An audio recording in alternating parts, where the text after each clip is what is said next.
The Tom Woods Show, episode 2310. Prepare to set fire to the index card of allowable opinion. Your daily dose of liberty education starts here. The Tom Woods Show.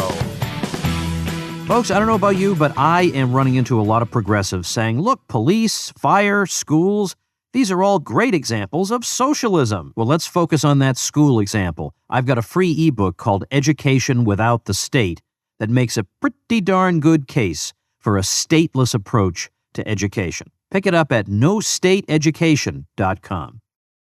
Hey everybody, Tom Woods here. I am here with my new friend, Gene Owens of the band Faithless Town. And let's say they've been involved in a teensy-weensy bit of controversy that is the kind of controversy that listeners of this program eat up, let's say, right? We make a steady diet of this type of controversy, but also I like their music. And as a matter of fact, Gene, before we dive into the big stuff, I watched the video for Bride and I listened to that song. Now, how long ago was that? First, I just want to say thank you so much for having me on the show, Tom. It's a great honor to be here. My pleasure. Bride was released on February 10th, right before Valentine's Day, and it was written as an ode to my wife. I actually wrote it while I was preparing to propose to her several years ago, back in 2019, and we released a music video for it on Valentine's. So that's pretty recent, just came out a couple months ago or a month ago. I thought it was a recent one because I wanted to get to know more about you guys because I listened to the controversial stuff. Then I wanted to know, all right, well, what do they do when they're not thinking about matters of existential dread? And I just love that song. I sent it to my own wife, actually. As soon as I heard it, I sent her the link. I said, just listen to this. I didn't tell her that I knew you. You're going to be on the show. I just said, check this out. And she was very moved that I would think to send her a song like this. Well, it's partly because I know the guy. And so I kind of know the guy a little bit at this point.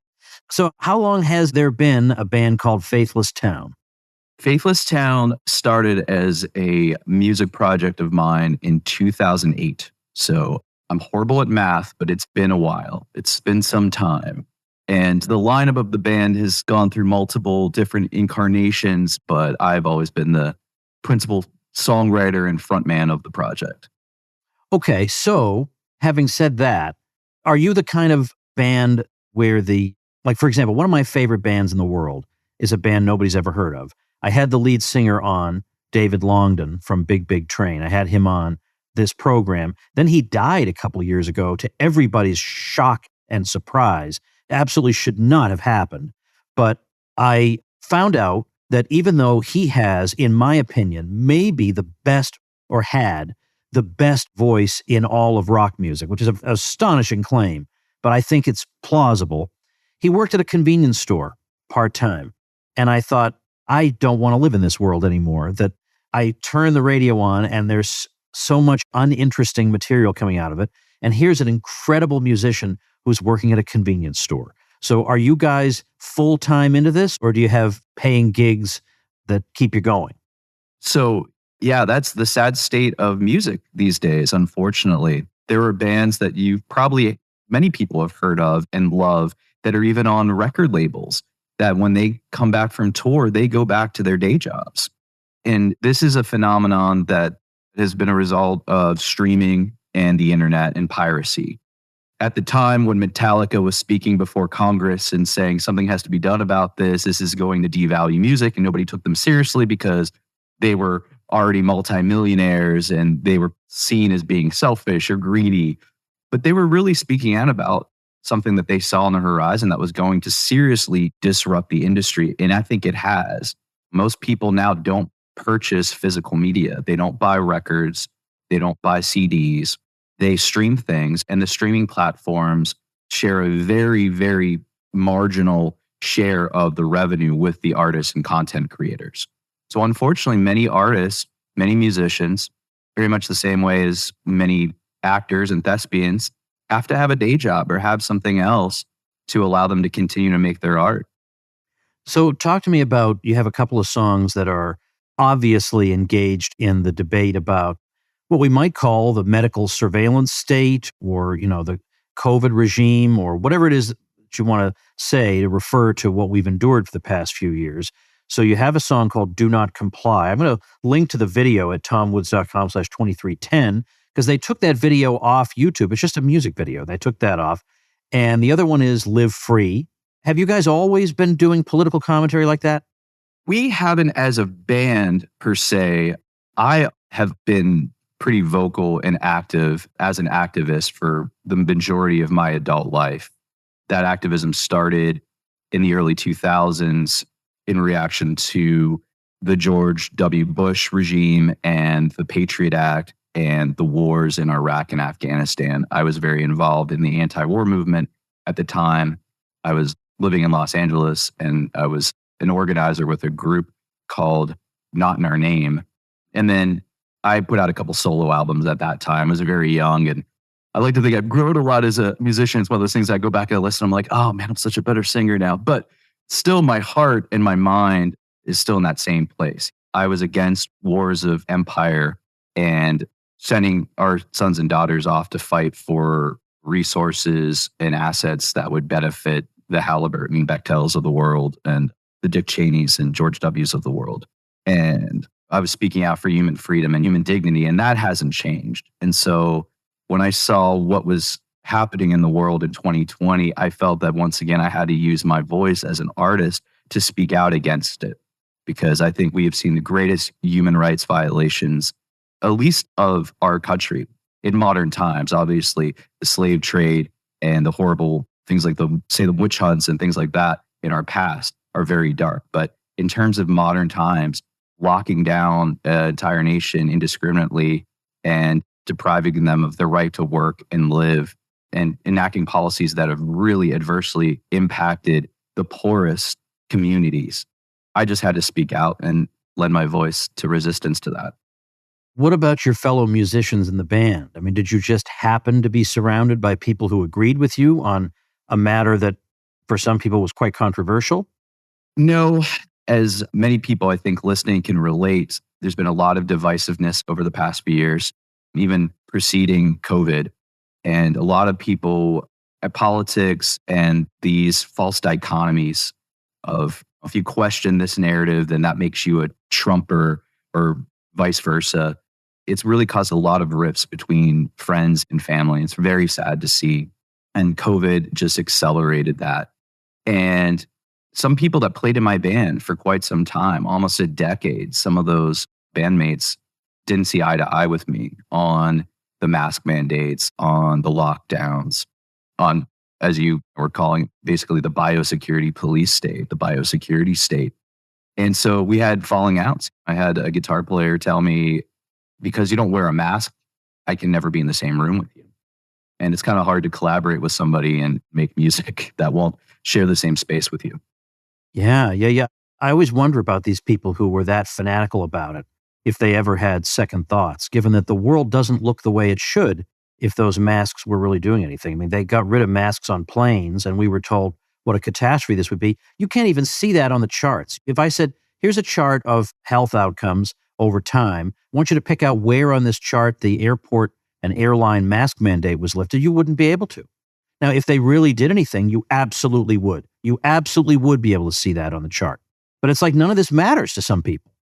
100%. I mean, it's at the point where I've just given up trying to argue the data points anymore, because the people that have bought so hard into this ideology or the COVID cult, they won't look at the RCT studies. They won't look at like the research that the Cochrane Institute just published, showing the masks had little to really no effect whatsoever. They won't just believe in their own eyes. Look at Florida. Look at a state that was basically open the whole time, and there wasn't mass casualty events. So these people that have been so thoroughly brainwashed by this campaign of fear that has been put out by the government and the captured media outlets and the big tech outlets, they're just too far gone into this mass formation, as Matthias Desmet calls it. They're just under the spell, and no matter how much evidence we can bring to them to show them that contradicts their position, they are just unmoving in it. So now I do want to get into some of the themes in a couple of songs, but let's go ahead to what happened to you guys recently, where you had a booking to appear somewhere and What exactly happened? It was canceled on you, and why? Yeah, so we were supposed to play a small venue here in Athens, Georgia. That's where I live. I actually came back here in 2020 because I was living in Los Angeles and playing music and working actually in the entertainment industry there at the time. And when LA came under some of the strictest draconian lockdowns, my wife and I fled to Georgia and came back to Athens, where she had grown up and where her parents still live. And we ended up taking up residence here. So, yes, last week we were supposed to play a show in the town in which I live. I will say it's a town that I have been kind of reluctant to take much of an active part in the community because it is the small college town and it is heavily captured by woke ideology or the progressive left ideology. And so I've been kind of reluctant to even try to play or perform here. For the past few years, we've played on the outskirts of Athens, and we've played the bulk of our shows either in the Atlanta area or in Nashville. So we were scheduled to play at the small venue in Athens called Flicker Theater. And it was an hour before we were supposed to load in and set up for the show that I got a call from my bass player saying, the show has been canceled because people have been calling the venue and basically making these claims that insert whatever horrible derogatory word you would like to use, but something to the effect of Nazi, fascist. Of course, this was alarming. I've been playing music for over 20 years. I've never had anyone put pressure on a venue to want to cancel my performance. And by the way, if there's one thing the Nazis are remembered for, it's medical freedom. Exactly. It's astounding, the cognitive dissonance, the inversion of truths and realities now that we find ourselves in this world. I'm against the forced injecting of people with an experimental medical device that was literally in part funded and developed by DARPA. So I'm opposed to people being forced to take that so they can maintain their livelihoods, keep their jobs, see their family members. I'm opposed to that. And in the eyes of these regressive leftist authoritarian ideologues, they perceive that as fascism, which just is such a head scratcher. The mental acrobatics involved. Yeah, I mean, and the thing is, it's not like these are people who are arguing in good faith. So there's almost no point in trying to figure out why they're attaching certain terms to certain things. They live in an alternate universe and or they just want to destroy people. So the idea that both sides of a dispute like this are just impartially evaluating the truth of the matter is a delusion. That is absolutely not what is happening. 100%. And these people refuse to have any sort of dialogue. So if some of these angry and loud fringe voices, like Antifa, for instance, because I think the local chapter of Antifa here in Georgia was instrumental in kind of smearing me and mischaracterizing me and my activism and my positions. And that influenced this mob to put pressure, start calling the venue, and how dare you let these people play there? And they buckled to it and they canceled our show. And what's even more sad is the other bands just went on with the show without us, even because they don't want to be associated with anything that is targeted. That's how this atmosphere, this climate of fear and intimidation, this culture of fear and intimidation exists and thrives because people don't stand up to it. People acquiesce to it. Hey, everybody, quick message from Old Woods here. As a husband and the father of 5 daughters, I have a lot of people who are depending on me. And if anything were to happen, I would want them to be cared for. All the expenses they have will keep on coming with or without me. And so I provide for them with life insurance, which is the kind of thing a lot of people put off, and they mean to get to, and they never do. But you got to do it. And with Policy Genius, I promise you, you're going to find that it's much less expensive than you thought. As a matter of fact, with Policy Genius, you can compare life insurance quotes from America's top insurers in just a few clicks and find the lowest price for you. With Policy Genius, you can find life insurance policies that start at just $25 per month for $1 million of coverage. Some options offer coverage in as little as a week and avoid unnecessary medical exams. No added fees. Your personal details are private. They've got thousands of 5-star reviews on Google and Trustpilot. Their licensed agents work for you, not the insurance companies, so they can impartially help you navigate your choices. Your loved ones deserve a financial safety net. You deserve a smarter way to find and buy it. Head to policygenius.com or click the link in the description or on the show notes page to get your free life insurance quotes and see how much you could save. That's policygenius.com. What do you think was going on in the video for your song, Do Not Comply, that it would actually have been banned from YouTube? Well, YouTube sent us a message. They pulled the video and they said that the video violates their policies on medical misinformation. To test the waters, after they pulled it, I put up a acoustic version of the song where it's just me performing the song on an acoustic guitar in front of the camera. That was allowed to stay out. So my guess is something in the imagery. If your listeners watch the video, you'll see it. We had a brilliant stop motion animator animate the video set to the lyrics of the song. And I'm sure they took issue with the imagery of it. And a lot of the imagery, some of it comes from the anti-lockdown and medical freedom rallies that took place all over the world, especially those that took place in New York City.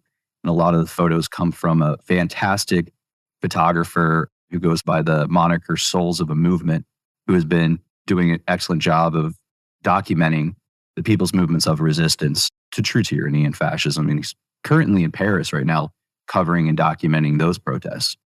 What do you notice among the fans? I mean, when people come to see you, do any of them comment on any of the political stuff, or are they just there because they like to hear good live music? I think there's both. I've definitely gotten both feedbacks. There's some people that are oblivious to our political message because it's not too overt. We have a handful of songs like Live Free and Do Not Comply, and a song called New World Order. There's basically an anti-authoritarian song. It's about a global authoritarian regime taking control of our civilization. And I think, sadly, we're seeing that happen.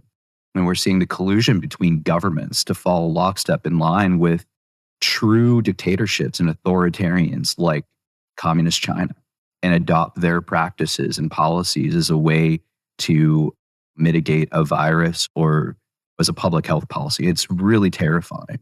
And to see pretty much every government fall lockstep in line with that and collaborate to that end should give everyone pause.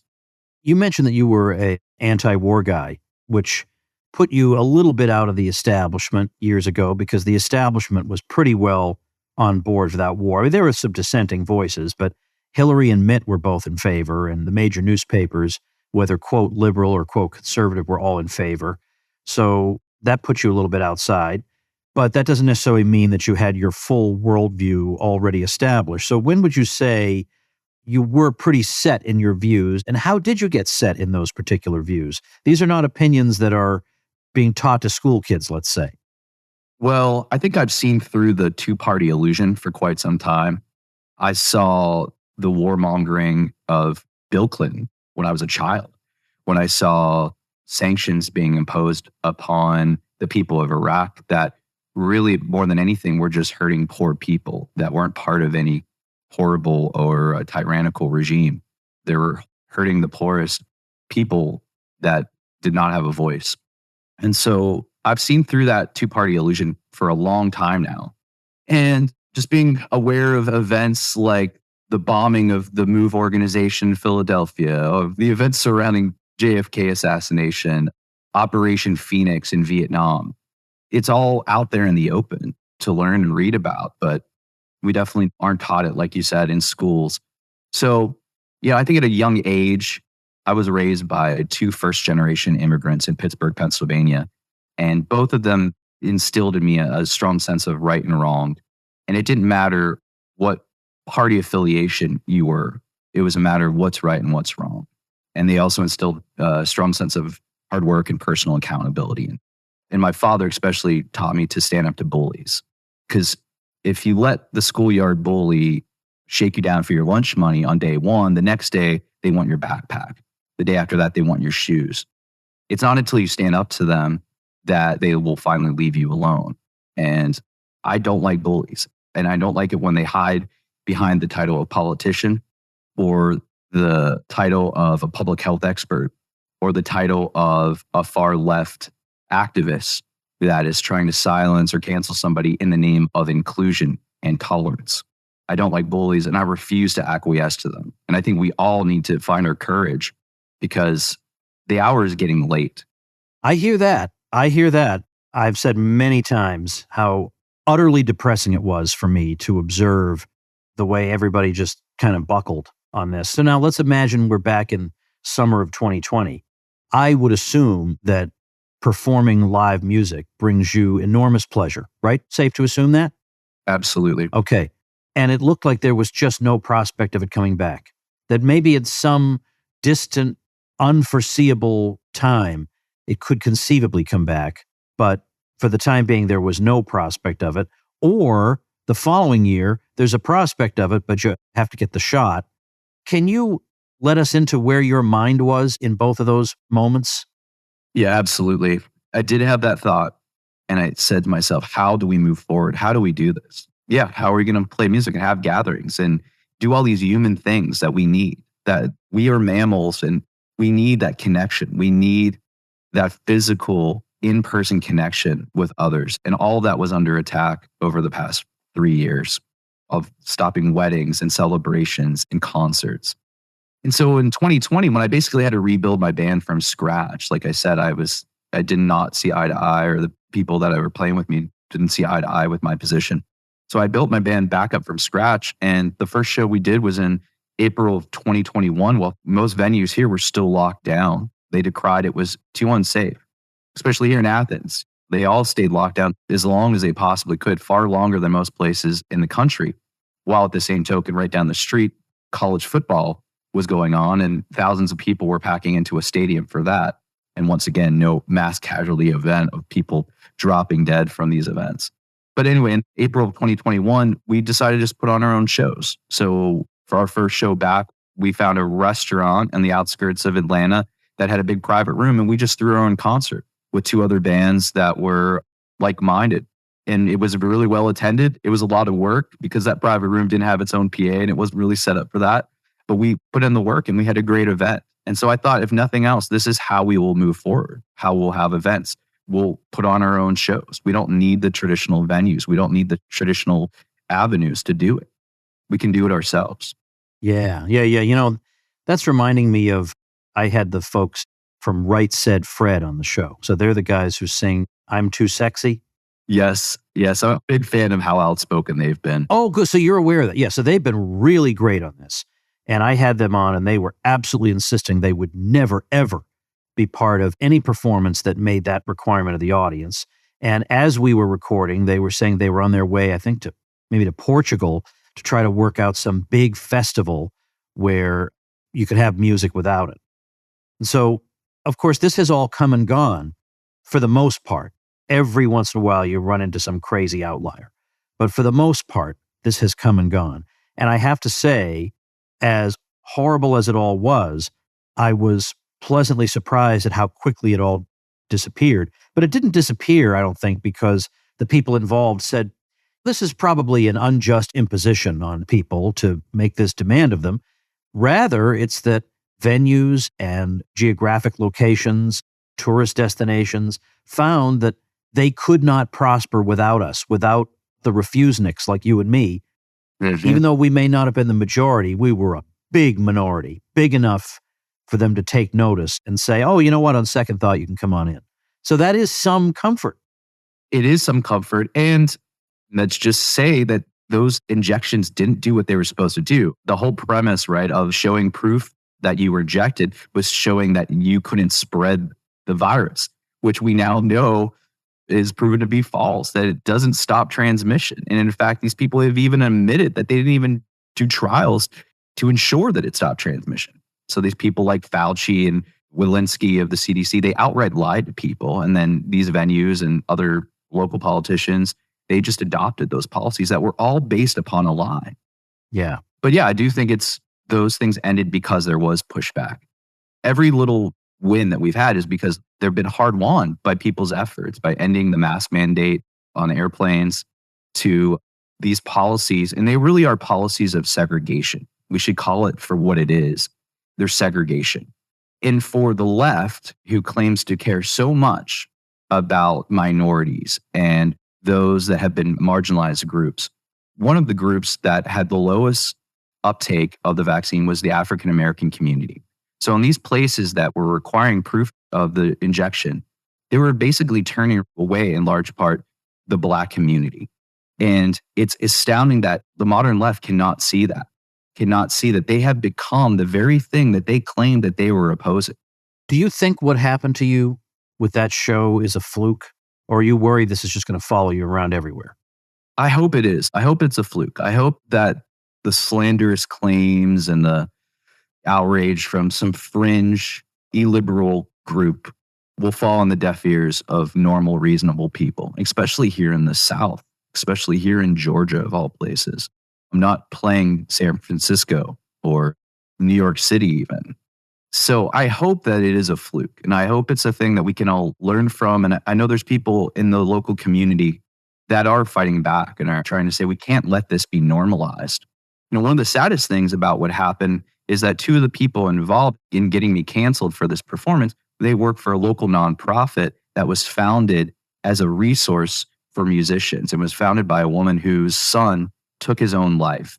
And she founded the organization as a resource to prevent musicians from being depressed or being isolated, and that there would be a supportive, inclusive community to welcome them.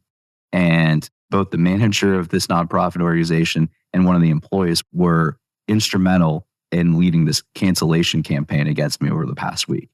So the irony of that is not lost on me. But I hope it's a fluke. I hope this isn't something that good, reasonable people will bow to. I don't know if the mob will stop attacking me, but I know that I will not stop speaking out, and I won't bow to them, and I won't back down. And I will continue to stand for the things that I've always stood for, which are freedom, civil liberties, and everyone's right to have dignity and have a successful and purposeful livelihood. Yeah. Very, very important, especially because, as we saw, the arts community did not come out of this looking particularly good or brave. Musicians, chief among them. And we saw that even among professional musicians who are household names, you can pretty much name on one hand how many of them actually came out and said something. And then, of course, if you're an up-and-coming musician or a small-time musician, you feel like if I say anything, they're going to destroy my career before it even gets started. And so the result is everybody just stays quiet. So I hope that somebody like you who has the stones to say something will be supported. And I hope people who are listening in here will give you a chance and listen to some of the material you put out. And so, as I say, I'll have embedded at tomwoods.com/2310 a few of your videos. And people should check them out, or just any app you use to listen to music. Just check out Faithless Town and give a few of the songs a try. And you'll say, this Gene Owens is a pretty good guy. He's not just sound on all these things, but he actually makes good music. And this will be a win for everybody except the bad guys. So, Gene, I'll give you the opportunity for a final word. Well, thank you once again, Tom, for having me on. And a quick shout out to the drummer in my band, Scott, who recommended that I reach out to you. So thank you, Scott. And just like you said, Tom, if anyone wants to support us as an independent artist, we have no label, we have no suits behind us. We're doing this all ourselves. Please show some support. Visit our website, www.faithlesstown.com. You can buy our albums on there. You can make a donation to support what we're doing. And I just appreciate you once again, Tom, for having me on. And everyone out there, don't despair. Stay fearless. Thank you very much, Gene. Again, tomwoods.com/2310 is where to go. Do you want to also mention a website? Because I'll also put that up. Faithlesstown.com Makes sense. The one-stop spot to find all of our stuff and support what we do. All right, I'm going to put that up also. All right, well, best of luck to you, Gene. Thanks so much. Thank you, Tom.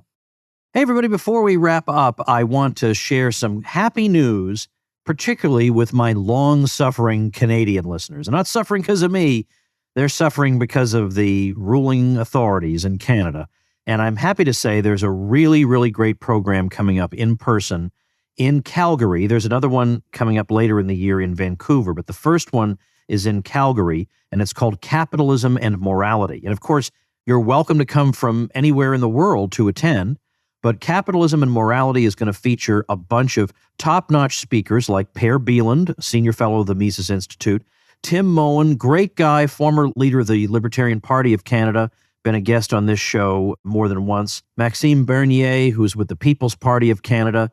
Outstanding program waiting for you on May 20th in Calgary. So you're going to want to check that out at capitalismandmorality.com. And I am sure a lot of you could stand to meet like-minded people. And for those of you who have been meaning to visit Canada, because many parts of it are very beautiful, here's an opportunity to do that. So as I say, in September, there'll be an event in Vancouver, but for now, we want to focus on May 20th in Calgary. Check it out, capitalismandmorality.com. And remember, if you're thinking of starting a brand new website or blog, I can help you promote it.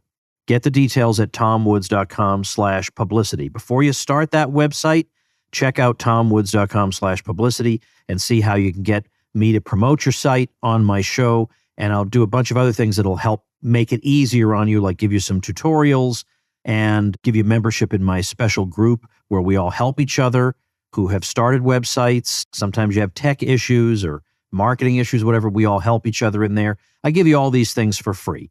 So how you get them? Check out tomwoods.com/publicity. See you tomorrow. Become a smarter libertarian in just 30 minutes a day. Visit tomwoods.com to subscribe to the show for free, and we'll see you next time. Like the sound of The Tom Woods Show? My audio production is provided by Podsworth Media. Check them out at podsworth.com.